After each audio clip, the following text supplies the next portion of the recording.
Namaskar. Well, friends, I heartily welcome you all to this audio video podcast series on Dr. Babasaheb Ambedkar. This audio video podcast series has 54 short speeches on Dr. Babasaheb Ambedkar, unraveling as many as 25 different dimensions of this multifaceted genius.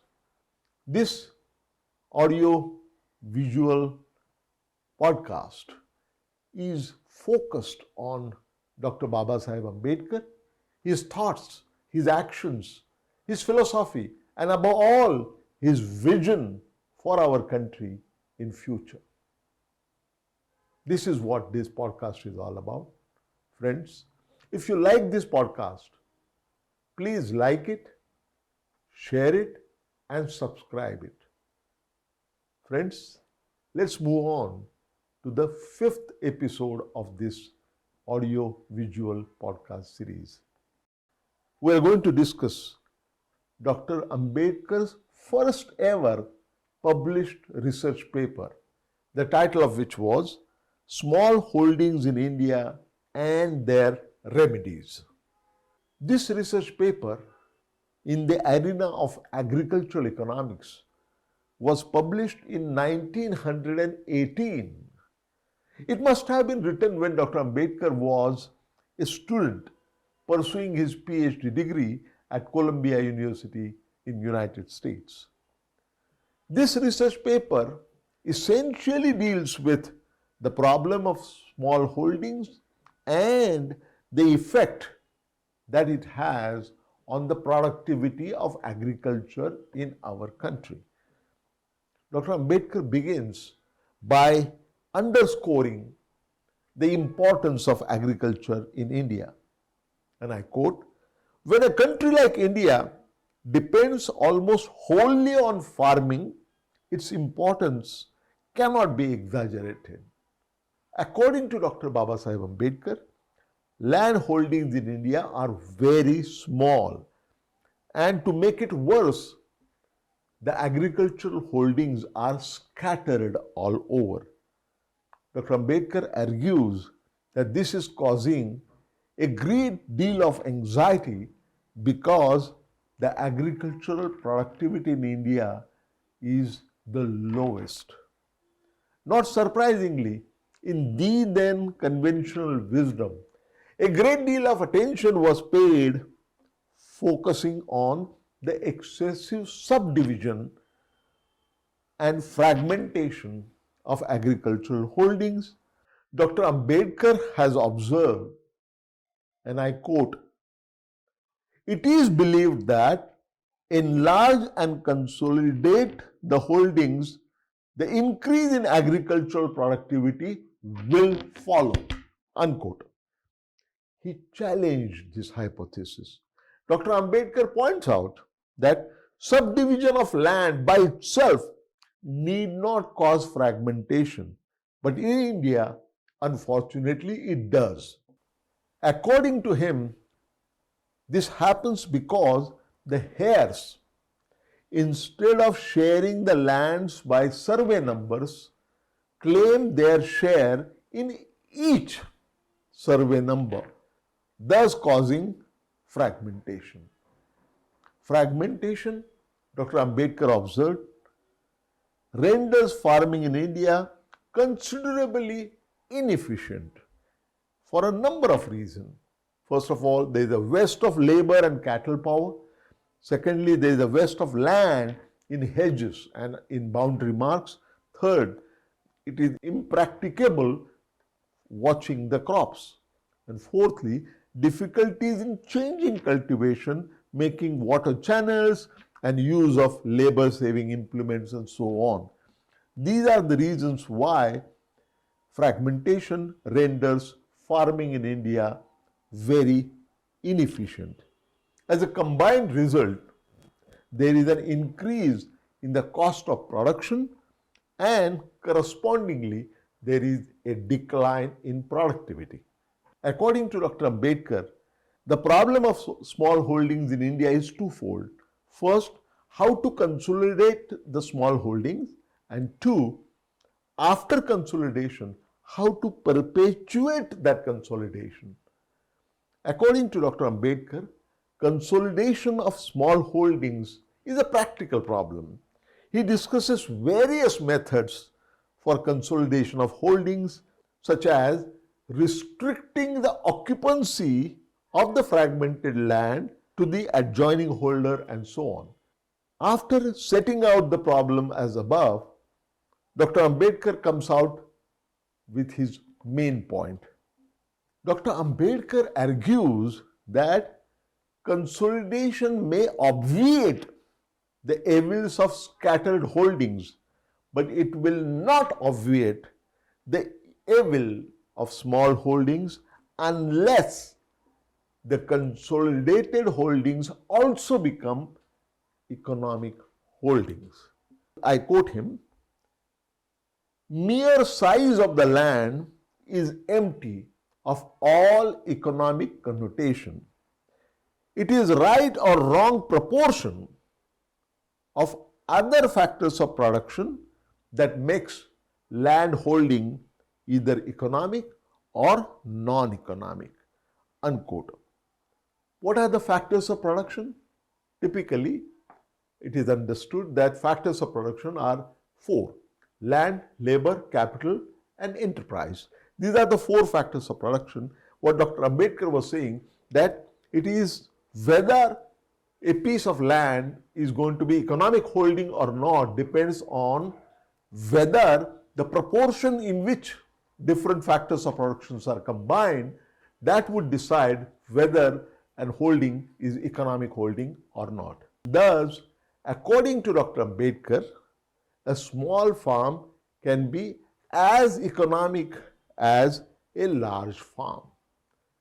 Dr. Ambedkar then proceeds with detailed relevant statistics, which concludes that the existing land holdings in India are uneconomic, not however in the sense that they are too small, but in the sense that the other factors of production, especially capital, are grossly inadequate.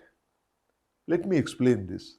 What Dr. Ambedkar was arguing, that in India, land holdings are mostly uneconomic, not because they are small, but because the other factors of production, particularly capital, is grossly inadequate.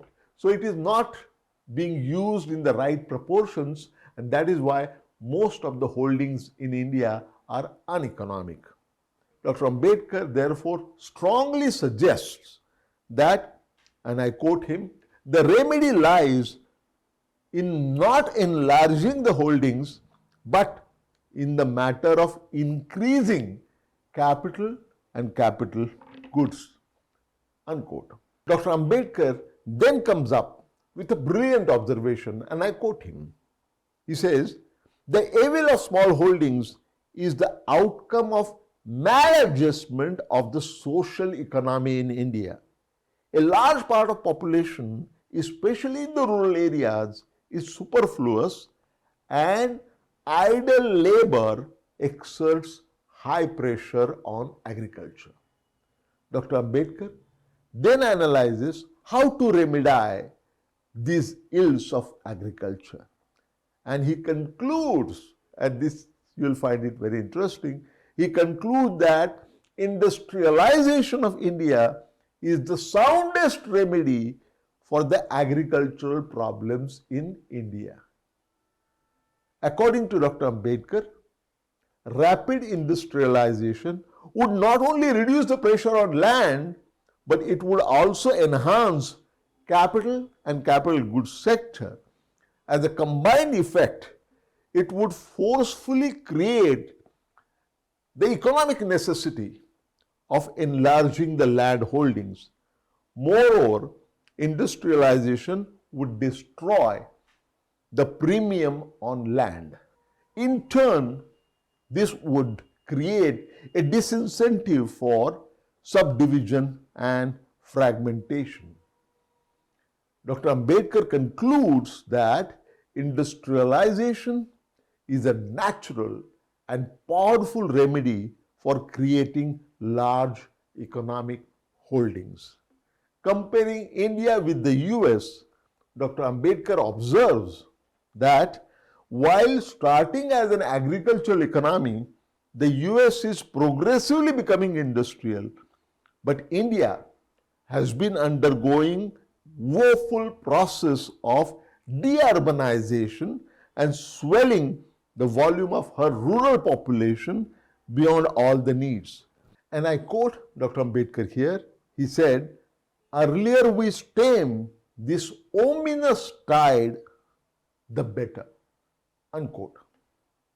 This research paper, written by Dr. Ambedkar during his student days in the United States, provides a convincing economic justification for urbanization. No wonder in the 1930s and 40s, when Mahatma Gandhi was telling his followers to move from cities to go to villages, Dr. Ambedkar was doing exactly the opposite. He was appealing his followers to move from villages to nearby cities. Of course, there were compelling social reasons such as anonymity available in the cities behind Dr. Ambedkar's appeal. But it is interesting to note that Mahatma Gandhi and Dr. Ambedkar, they were saying things which were diagonally opposite to each other for different reasons, of course. Interestingly, and this is interesting and also unfortunate, Sir Arthur Lewis, born in the Caribbean island in 1915, who was the first black student as well as the first economic professor at LSE and at Princeton University in the United States, apparently picked up this idea and developed it, the so-called dual sector model of development economics. And in 1954, he published a paper titled Economic Development with Unlimited Supplies of Labor. Sir Arthur Lewis' model describes a path whereby a developing economy can promote the growth of a new capitalist sector which will employ a growing share of the excess labor available from the agricultural sector. So over time, the capitalist sector can grow faster than the agricultural sector, causing the overall economy to grow. And what did Dr. Ambedkar say 36 years earlier? But Sir Arthur Lewis was awarded Nobel Prize in Economics in the year 1979. Dr. Ambedkar did not get anything, not even a citation. What a shame. Well, friends, let's conclude this session on that sad note and move on. When we meet next time, I'm going to talk about Dr. Ambedkar's magnum opus, the problem of rupee, its origin and its solution. But before we proceed, let me remind you, if you like this audio visual podcast series, please like it, share it, and subscribe it. Dhanyavad. Thank you. So long until we meet again real soon. Namaskar.